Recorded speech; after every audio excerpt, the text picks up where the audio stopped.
Hello, everyone, and welcome to another episode of the Roll Wise podcast. We're a semi frequent show that talks about all things related to RPGs and maybe some of the adjacent news. Today, we're going to be doing a little bit of reflection on the Fallout 2D20 system by Modifius. Those of you that are new here, we like to talk about games, do impressions, do reviews, play the games, do all that kind of stuff. And the reason why we're talking about Fallout 2D20 is because we just actually completed the starter scenario in the main book. And so I guess we're going to jump kind of right into it. So for you guys were both playing. I was running the game. Let's start with the big open question. How did you like the game? Well, I mean, I thought it was fun.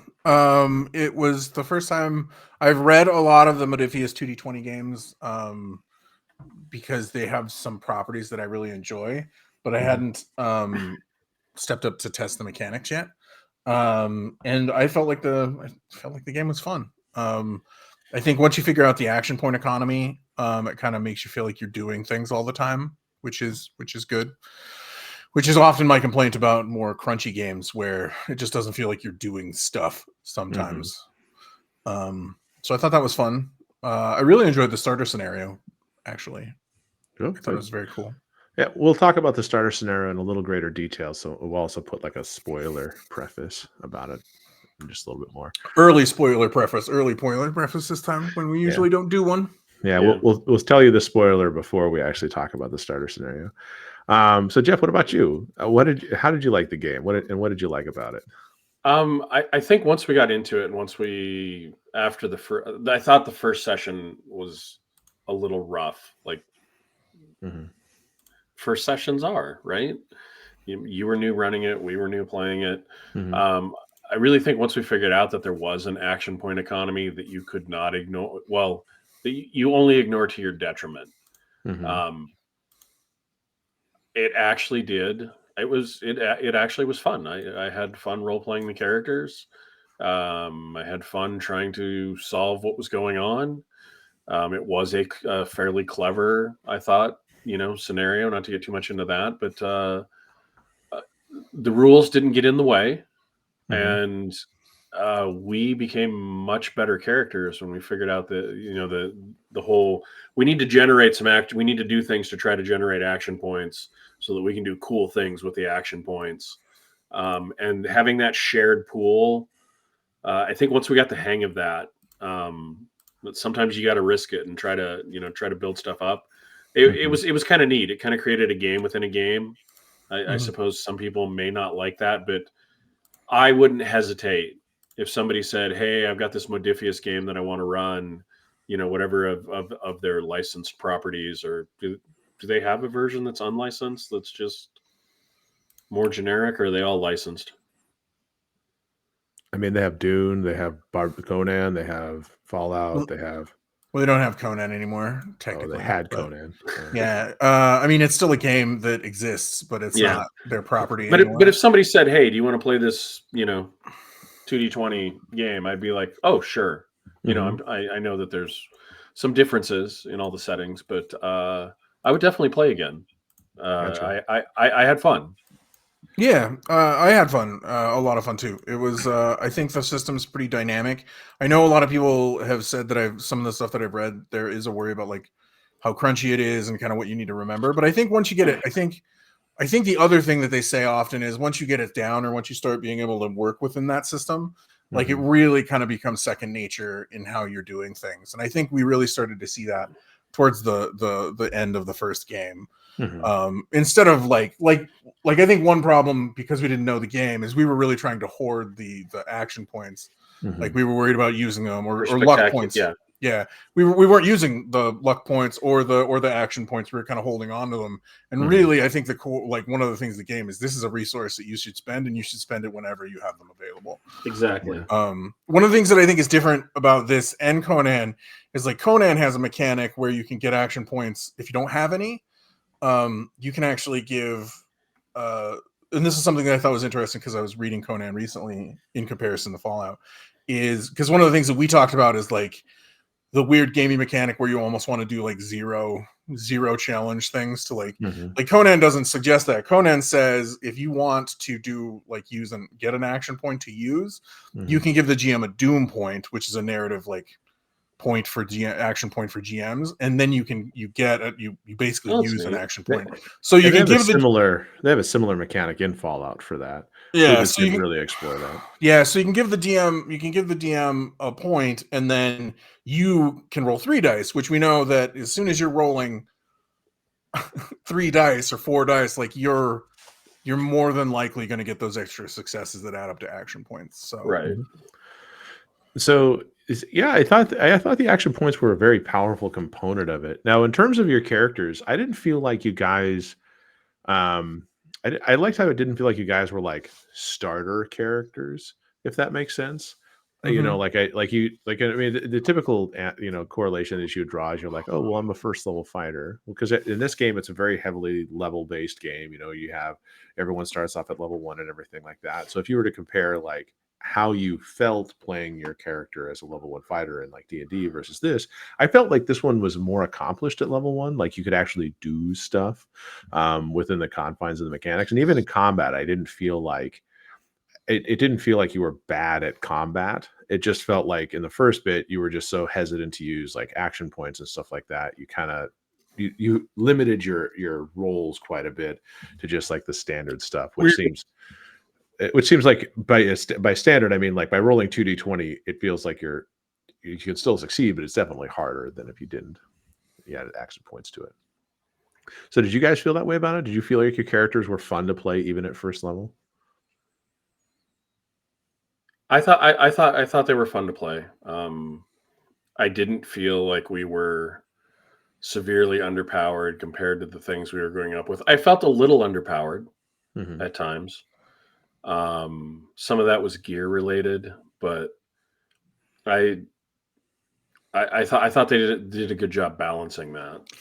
I think I agree. I felt like a real character instead of a first through third level character where I don't know what I'm doing. Like I felt like I knew my abilities, I knew what my character could do pretty early. And then like action points allows you to do cool shit. Like if you have something you really want to succeed on, you just use more action points and you're probably going to get the necessary successes and generate some quality successes too, potentially.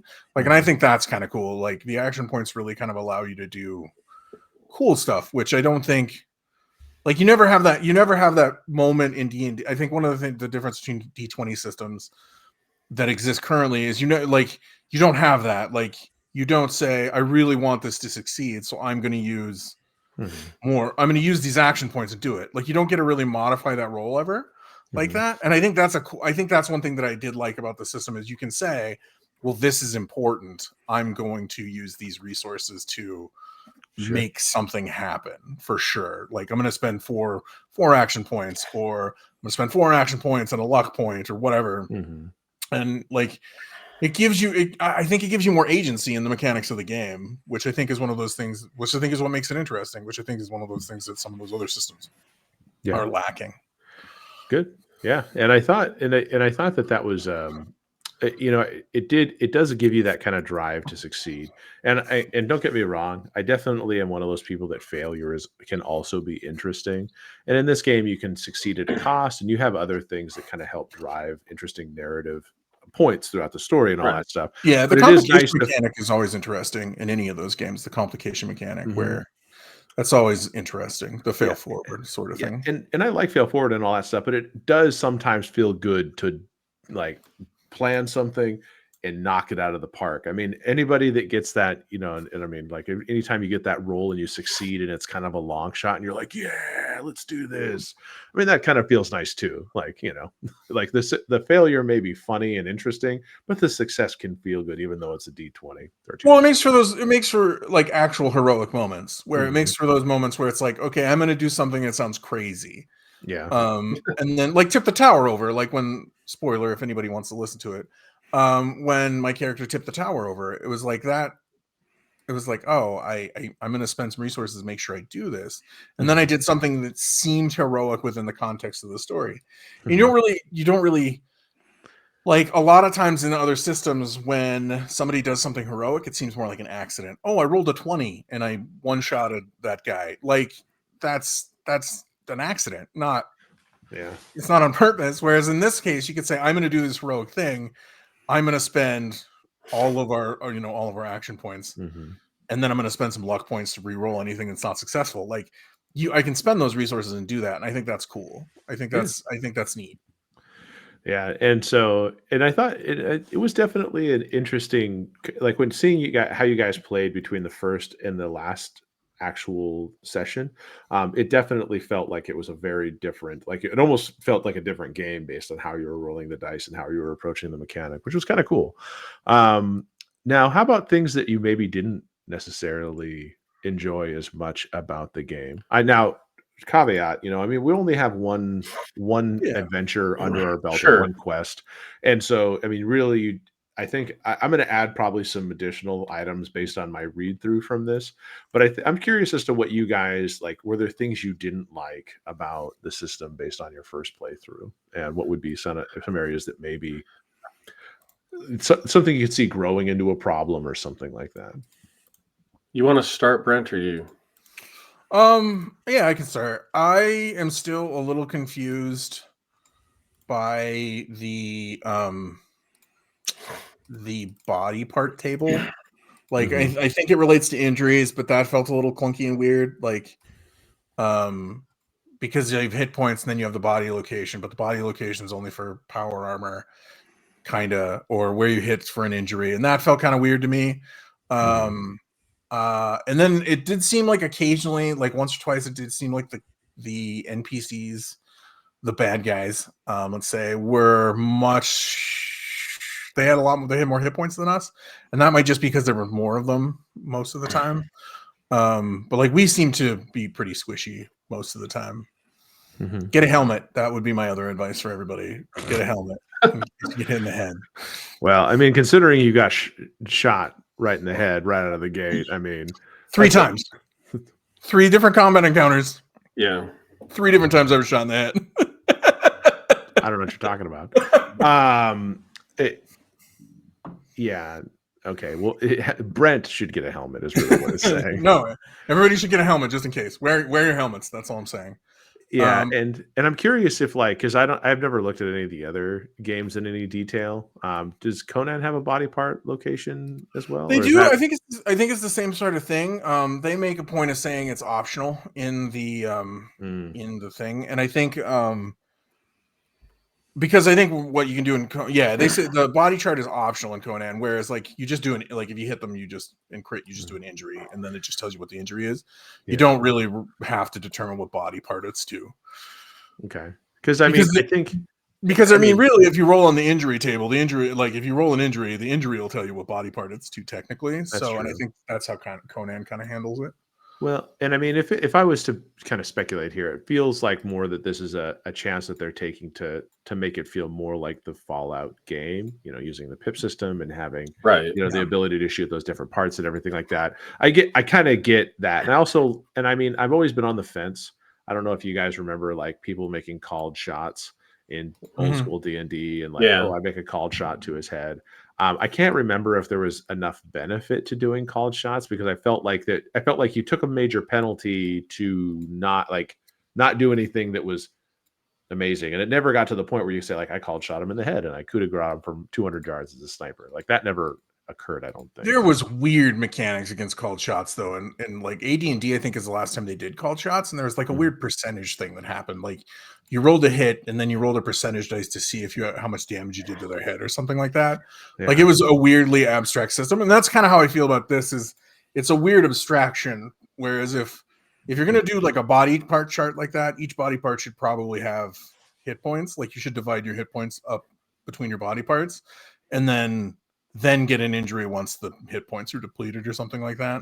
yeah. So unless I totally misunderstood how the hit points in No, I this think you're right. I'm pretty went, sure you're right. could be, I guess. um, but like I thought the hit points were for the power armor. At least I'm that's the pretty way. sure you're correct. And that matches. I mean, you can break a limb and fall up, but they don't really have hit points. So yeah, I'm pretty sure it's similar. It's Mhm. similar to the game. I'm pretty sure. Yeah. So it'd be interesting to see if and maybe, people could homebrew that. There might be somebody that says, hey, you know what, we want to add some of that, like once a Sure. limb runs out of hit points, it's rendered obsolete, I guess.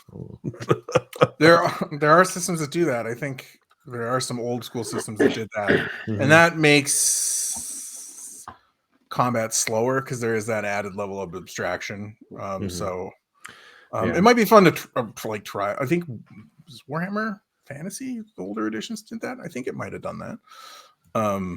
But it makes it a little interesting. It makes combat feel a little bit more realistic because it's like, oh shit, my arm has no hit points left, which means it's Mhm. gone. Well, and I think and it depends on the level of realism. I do think that there's a fine balance between getting too realistic, and I feel like the body part, like when in Jeff's case, Jeff had center mass, so we just kind of elected to say that he was hitting in the Always body using it. anytime you Yeah. in the shoot in there, and it gives him like an Right. extra. Like it just felt like if he wasn't shooting for the center mass, he was giving himself a disadvantage by not getting the reroll, right? Yeah. So, Yes. I feel like some of those can be a little bit weird, in that regard, because it's like, well, why not just do the thing that gives you the best chance? Yeah, well, it comes down to that gamist idea, right? Like Mhm. if you had that in D&D, like if in D&D it's like every time you shot somebody in the body, it gave you advantage. Like you Mhm. would, it's the same thing. You'd be like, no, well, except everyone would have Yeah. it. Like you'd be like, no, I'm not taking anything else. Yeah. So those are Versatile human, first feet, shoot him in the body. so that's interesting. I mean, the two parts about the hit locations, is kind of an interesting, like, it felt clunky and it felt like an added step that didn't matter as much unless you got 5 or more damage, I guess. Once That you got was hit in the head.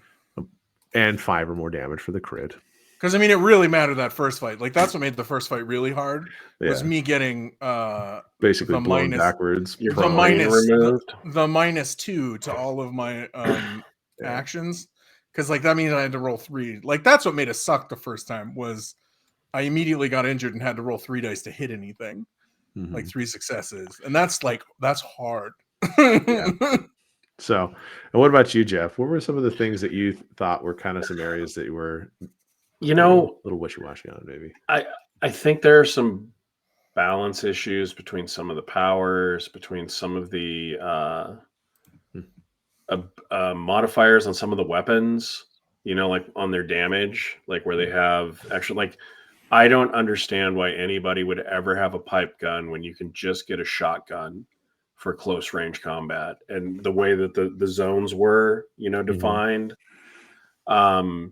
Because you don't get any, you don't get vicious and penetrating, whatever, there were, where the two, like, there just isn't a reason to use the inferior gun.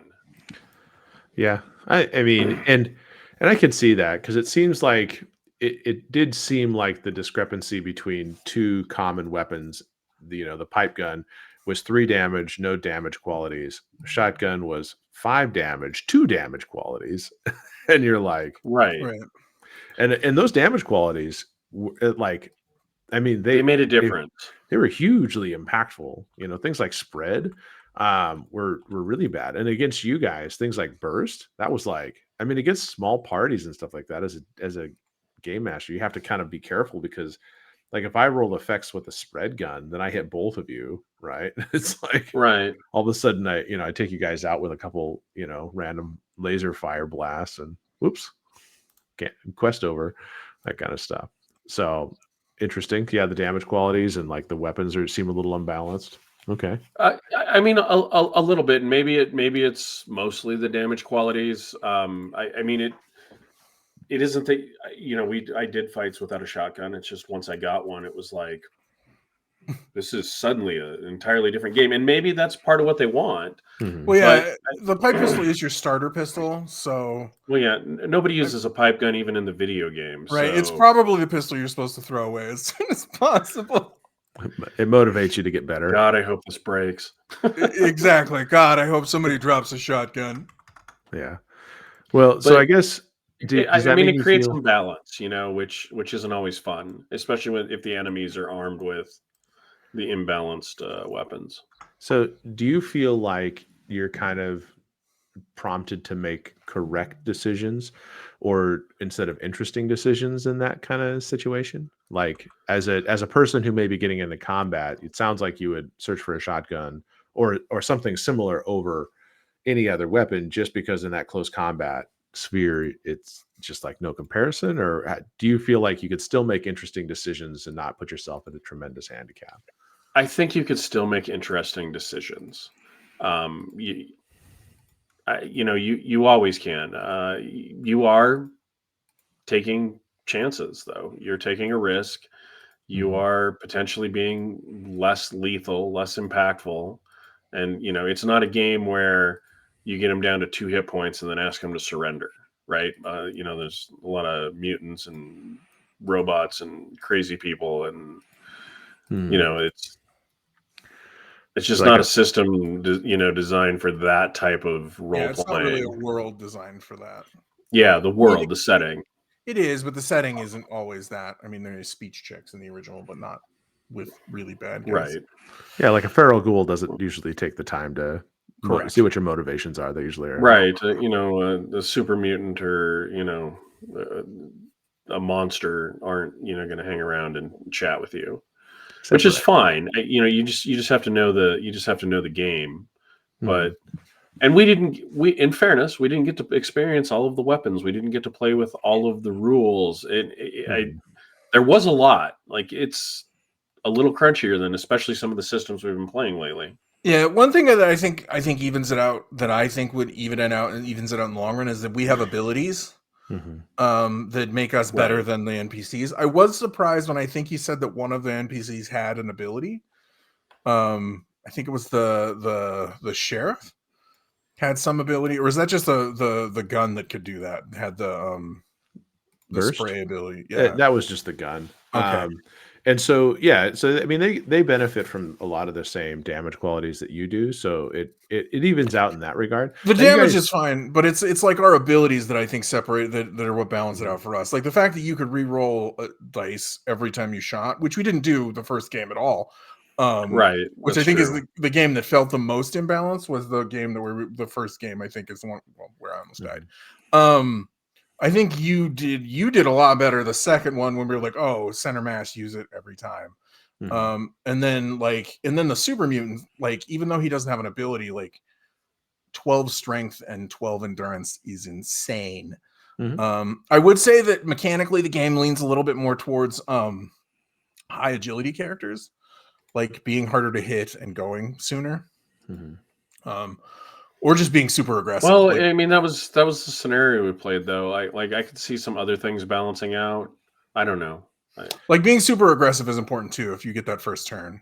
Mhm. Like the game encourages you to attack them first. Um, because like Well, that's there's a what lot of potential lethality. well that's where we got hurt the first time, is I got Yeah. shot in the face by the guy with his free action. And that's why I said I said, no, I'm sure to hit the scientist first, is because I wanted to be able to hit him before we got attacked. Mhm. So, but like you're going early helped. And you just being harder to hit than I was, I think helped. Although Sure. I did have a lot more hit points, so maybe that balanced out. So But yes. So in terms of like, because like in term like how you guys started to game the difficulty curve a little bit, how did you feel like the 2D20 system for doing the resolution was working for you? Because the one thing that I kind of noticed much more is that we went on, is that success perpetuated success. And so like you get, and I mean, as appropriately named in Conan, they call it momentum. Mhm. I mean, you guys would succeed. And I feel like the one thing I was a little bit worried about is that at level 1 with your super mutant, Brent, you had a success range of 15. So between 1 and 15, Mhm. you were successful. And between 1 and 3, you were hitting that tag skill and getting a double if you're using melee weapons. And so in terms of combat like I guess combat preparedness, you were very capable in the melee quarters. And so, and the fact that you could then add additional successes and those would just kind of be refunded to you, Mhm. but there was always the option that you could pop an extra success on there too if you rolled under 3. I was a little bit worried that that you were basically hitting 75% of the time right out of the gate. Yeah, super mutants will do that if they sink all their. That's why I said, did I do this right? Because but he's also not good at anything else. True. My magnificent stealth roll aside, he's literally not good at anything else. Like he's not ever gonna he shouldn't ever sneak up on anyone. Like Except that one. except when he vanished into the forest like a ninja. But yeah, no, he's gonna be good at combat. But again, I don't feel like I especially in the I also get shot more. And I feel like that balances out. Like I mean, it was luck that I hit that guy in the first that I finished off that guy in the first combat. Like it was luck because I shouldn't have hit him with that injury. And I think firearms would even that out. Especially if I think what you would have to do as a GM is realize that like you have to pay a little bit more. You'd be like, you're not going to be in range the first round, so you're going to get shot a couple times. And your melee character is going to have a harder time. Yeah, and that's where things gunfire. Well, and so what was interesting about some of the environmental things we didn't get as much into is that they really like getting cover and having that available to you was very important for your damage reduction and everything like that. So using the environment in the game is very important from a strategic standpoint. Finding that chest high wall will save your bacon quite a bit. Except you, Brent, obviously you'd still get shot in the head, but well, and I'm going to be charging into them to try and hit them with my bat. So that's true. Right. That's true. And I think that from my perspective, just the fact that like that it felt so disparaging between like you and Jeff. Like I know you put way more into the melee combat side, but it just felt like you had the ability to kind of min-max your character out of the gate, which was just a little bit weird to me, I guess. But I enjoyed this. I think yeah, me too. But I think that's partially because like the pipe pistol sucked. It really does. like you almost like it's almost disingenuous to start a character with the pipe pistol. I think, especially if they're not going to be able to pick up one of those laser guns. Like you have to take. I think that's why the guy has the shotgun in the first part of the scenario, is so that somebody with small arms can pick it up. Yeah. Because like the pipe pistol doesn't do enough damage. It just doesn't like it's what three dice, three combat dice. Yeah. That just doesn't feel like enough. I mean, you did roll good on that first combat though as well. But I mean, Jeff killed he was pretty combat effective too. I felt. Yeah. Did you feel a lot less combat effective? No, I thought I was okay even with the pipe pistol. I do think you were right. The abilities did, make up some of the difference. So I didn't obviously didn't need to get into melee combat, and it's probably a good thing. Well, and I think in the minute you start stacking abilities, much like the game, like your character would become crazy. Like I could see somebody stacking some of the small arms, like gun abilities. Yeah, as you leveled up and started getting better stuff. Your character would just be bonkers. It'd be interesting to see how they scale. I don't know that I want to start, something at like 10th level, but it would be interesting to see how they build and exactly what you were going up against. Yeah. But I think the game, like, even though the combat was crunchy, I think the mechanic worked good for, like, we didn't roll it very much for stuff outside of combat, but like I think it worked good for tests, and I thought the world was good. I mean, it was Fallout. Yeah. I think overall I think it was good, and it was a system that I was kind of intimidated by with it being crunchy, because I'm not particularly always good at crunchy systems. Sure. But it felt easy enough for me to want to try more of the D20 stuff. Yeah, no, it makes sense, honestly. And I really felt like it would do a good job doing like a Conan sword fight with momentum. I really felt like it would emulate a more melee centric, a melee heavy game. I feel like it would do very well.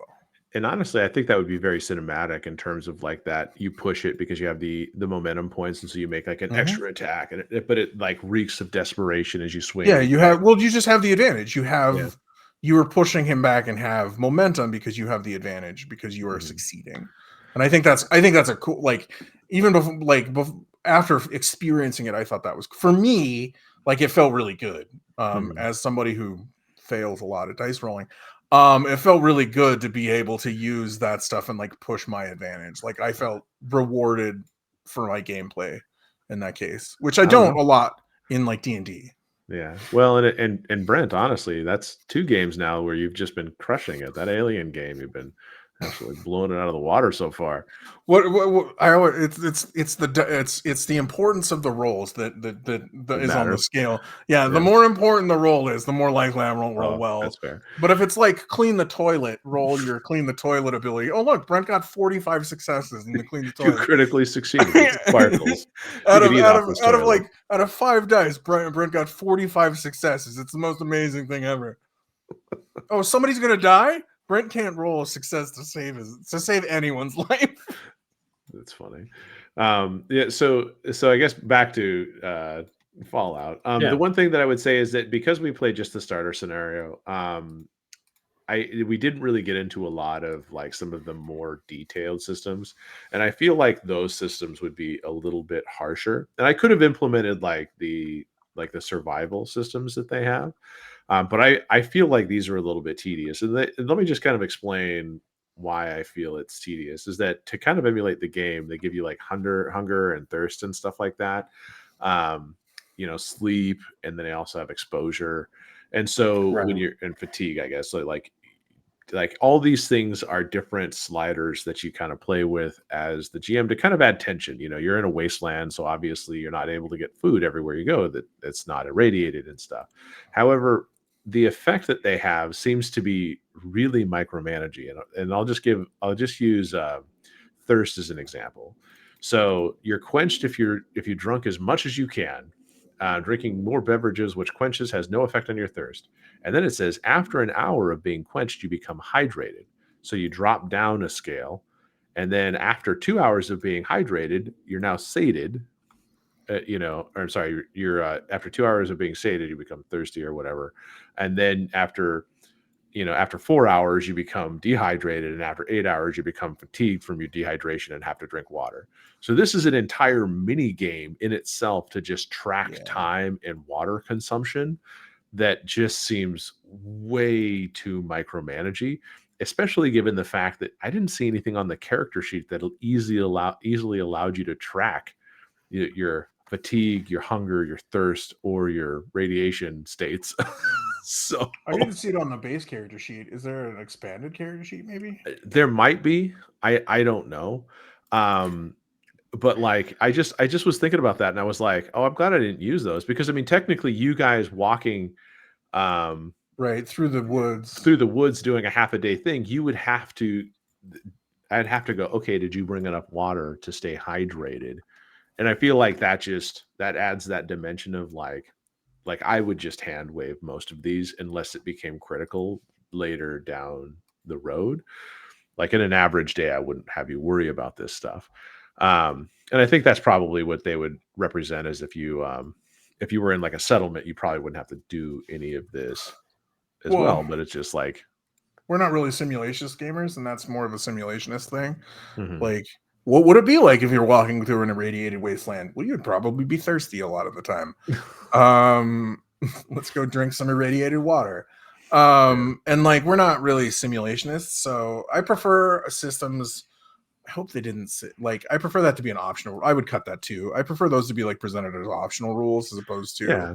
like just base rules in the game, because I'm just not simulationist enough for that. It- Chances are I'm not going to say, okay, you're walking through the woods and then count every 8 hours anyways. I'm going to be like, yep, you travel through the woods and get there, you're fine. Or Yeah. And I mean, I felt like the system itself, and while we didn't experience it, I was a little bit hesitant to want to introduce it, because I mean, it can add some stress to the situation. So like if you're in a place between two settlements Which and you could be don't have, good, and it right? could be good for you to have Could that be. extra stress in there as you're fighting off raiders, and they shoot your water can, so you're now dying of thirst, as well as you're fending off attackers. I mean, that adds its own cinematic point to it. But I just felt like having that slider for all of those, and then not even having a way on the character sheet to track it, I was like, that's weird. Yeah, and then if you're trying to run your team party out of resources, like, Mhm.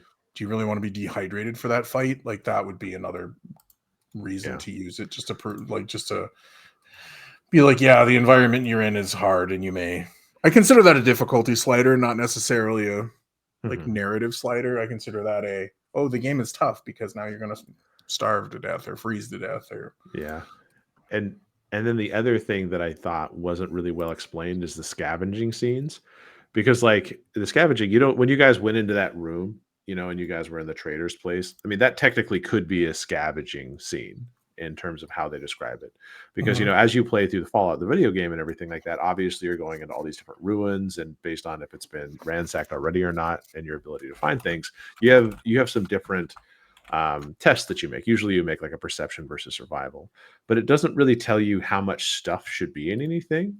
And so like when I was reading the rule book, I got to this example, and it was just like, it says it's a difficulty 1 test and takes 30 minutes to search. Okay, I get that from a tiny table at the top. But then it has a listing as follows: 1 to 2 clothing, 2 to 4 food, 1 to 3 beverage, 2 to 6 junk, 0 to 1 weapons, 0 to 1 ammo, 0 to 1 chems. I was like, well, how did they determine all of that? Well, that happens to not be in this book, and it's in a different book. Really? I was like, I'm confused. So I didn't really. That's why kind of when you guys went to search the trading post to see like what you would find, I was going to go, I'll just use the loot tables. And I was like, I'm just going to wave my hand at that a little bit, because it just I didn't know like how to add the appropriate amount of randomness and have it be balanced, because that's where I was kind of struggling in this, is understanding the balance in that. Well, I mean, anytime it says 1 to 4 is like another a 1d, just roll a 1d4. No. I'm not saying that. I'm just saying like even to know how much of each to put in there and have it be random. I didn't know any of those things. Like that, the example they had just basically gave you an example room and then didn't tell you how to build that for yourself. Which I thought was weird out of a core rule book for them to be like, okay, well, you can scavenge, but good luck figuring that part out. Next, So it was a little bit weird.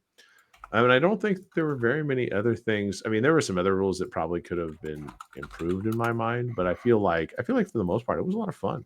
I mean, I thought that the CD20 mechanic was fast and furious, especially in that last session. You guys it was cinematically satisfying. It was a good time. Yeah, I was pleasantly surprised. I will say I did have some doubts that it was going to be. I thought at some points that the system was going to get in the way, but I didn't feel like it did. I felt like the combats were pretty smooth, really. Yeah.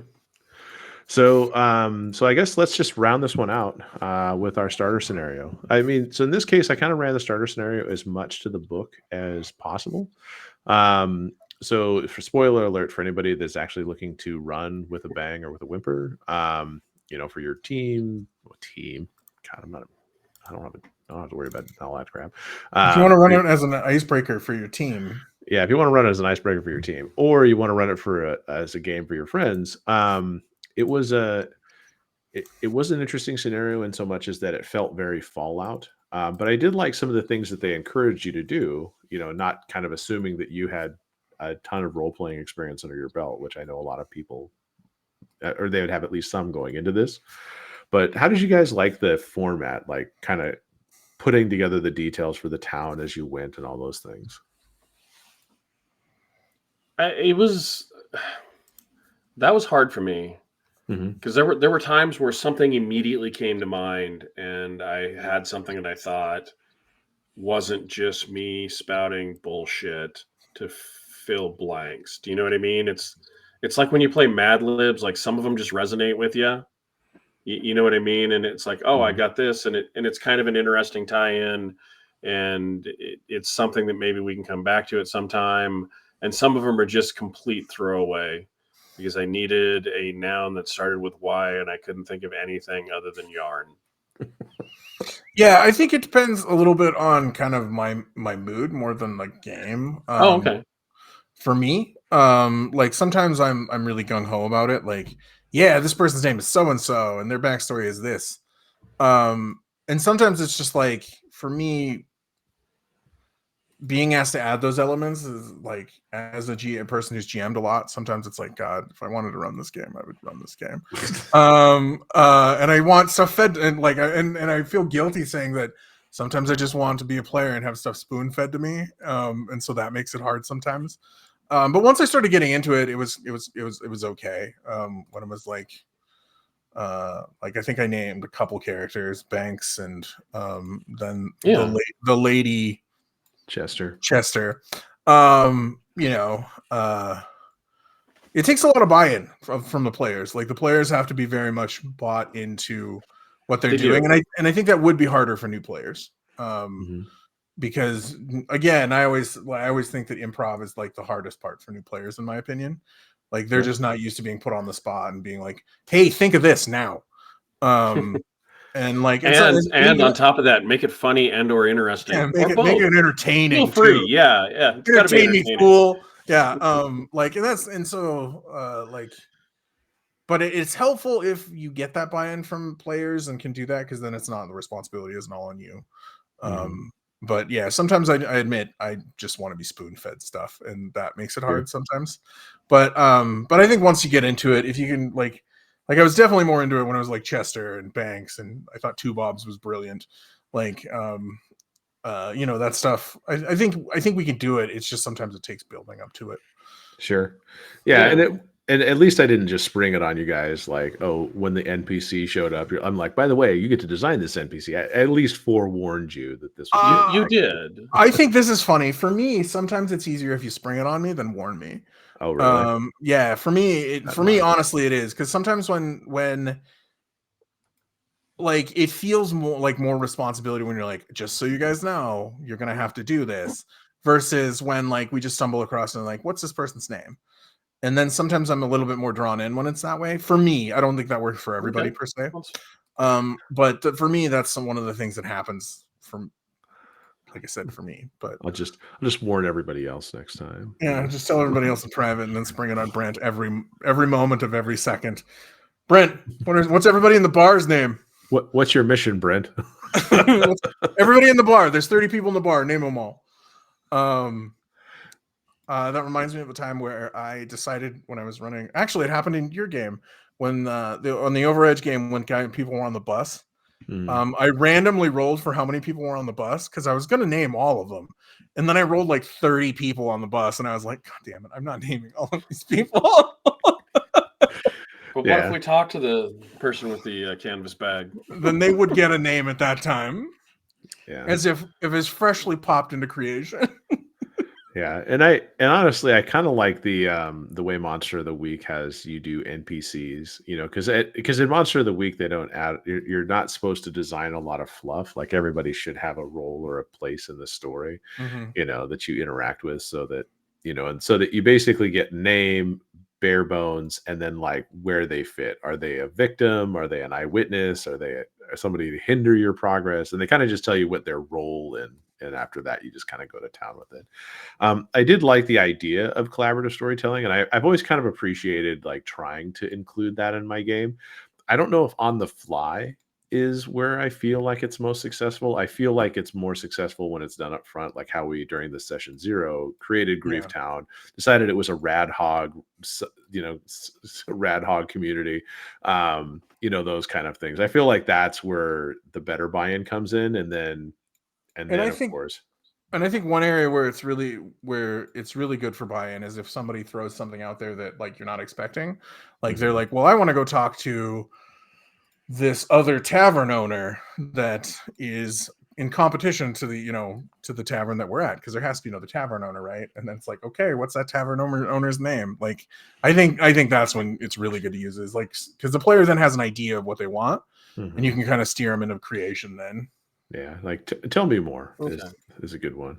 Yeah, tell me more. So with that, I think that Modiphius's 2d20 system is a fairly solid system. We have plans to play Dune for our home game, so we'll have a little bit more exposure, and then maybe at some point Brent will bring out his now discontinued Conan books and run us through a game in heroic Hyboria. Hyboria. Yeah, Yep, Hyboria.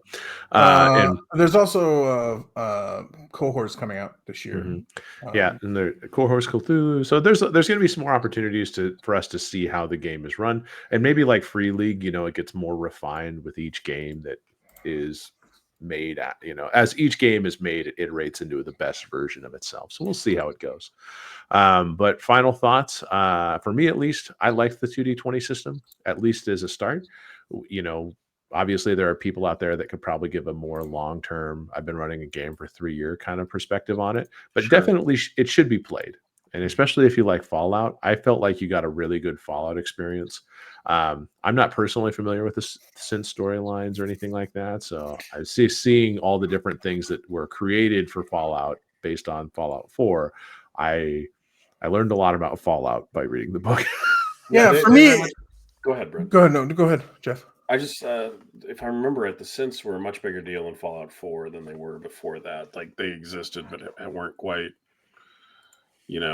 part of the big bad conspiracy, the Institute. Yeah, the Institute is the big bad in Fallout 4. And I was kind of surprised that was like introduced like right away in the first game. Like their synths. Oh shit. Yeah, continue with the story. And I had that moment where I was like, I know what's going on, like which was kind of fun because I don't have those moments often in games. But yeah. And I was also playing the least smart character in the party, so I couldn't just be like, they're robots. Like I couldn't like. McIntosh was not the one that put 2 and 2 together, so yeah. That's fair. So yeah. So I think it seems like it was a positively received game. I bought the game, so maybe we'll check it out at another point. We have so many games on the menu that who knows? Maybe it'll get a replay in the near future. Who knows where it will be in the serving thing. Did you guys have any final comments to say, or are we ready to send us off into the wild blue yonder? Go out and play some 2D20 games. Yeah. Give Modifius a little love. Yeah, they were good. There's a lot of licensed stuff in there, so there's a lot of worlds you may want to play in. So, but I was very, very, very pleased. Good. So, yep. All right. Well, with that, Jeff, do you want to tell people how to keep the conversation going, I guess? Yeah. You can give us a little love on social media at Rollwise on Facebook, Threads, Twitter, and YouTube, or you can email us rollwiseguys@gmail.com. And as always, thank you for joining us. We do appreciate having you here, listening to us blather about games for extended periods of time. And as always, roll well, roll wise, and be safe out there. Thanks. Great. Thank you, everybody. See you, everybody.